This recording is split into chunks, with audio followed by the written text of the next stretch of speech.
So, this is a bad guy, right? Evil in like every sense of the word? No, it's not. Let's talk about why. These guys are usually referred to as voodoo dolls, and in some cultures as a gris. I am not a voodoo practitioner, nor do I practice hoodoo. Voodoo is a closed practice, and hoodoo is heavily guarded. I have not been invited to practice either of those, and if you haven't, then you shouldn't be using these or calling these a voodoo doll or a gris either. I'm of European descent, and therefore the witches that date back into my family would have referred to these as a poppet. The word poppet is used even still as a term of affection, usually for young children. And these little guys and the term poppet date way back, all the way back to ancient Mesopotamia, and really probably earlier than that. And archaeologists have actually uncovered tablets that included little clay poppets and spells that were meant to heal, get this, dog bite. So the earliest evidence that we have of these little guys were meant for healing. And I love that. And that's actually what the primary purpose for these guys was all along. They were meant as a form of sympathetic magic to help heal people.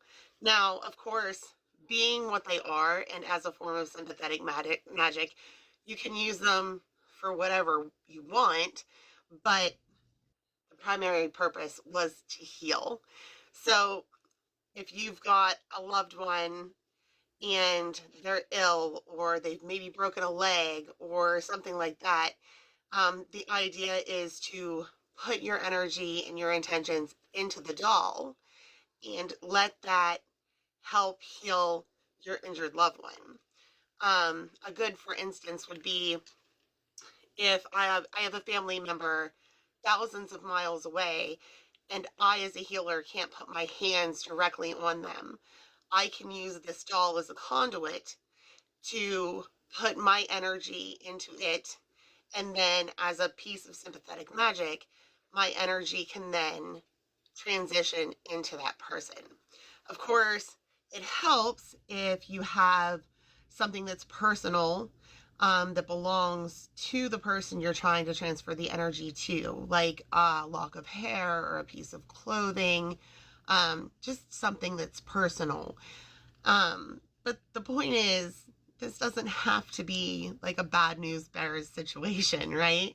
And most people who see them are like, I gotta stay away from that. That's clearly not a good idea. But it is, and it can be used for good. Now, of course, when I sell one of these guys, the joke is always, what happens when this guy leaves my care is none of my business. But I always say, I don't advocate using them to hurt anybody, despite the fact that, I'm not a Wiccan and I don't believe in the threefold rule. And I think that, light can't exist without dark and dark can't exist without light. But that's a whole nother video altogether. But here they are. And they can be made special ordered with a piece of hair or something personal if you've got somebody special in mind. But just like if you see these out and a practitioner or a creator is making these for actual use, like mine come with a little spell to help wake them up, you don't have to worry that like you're inviting evil into your home, because like I always say, the intention isn't with the doll. The intention resides within the witch. So it's all about who's behind it, right? Anyway, take care. Talk soon.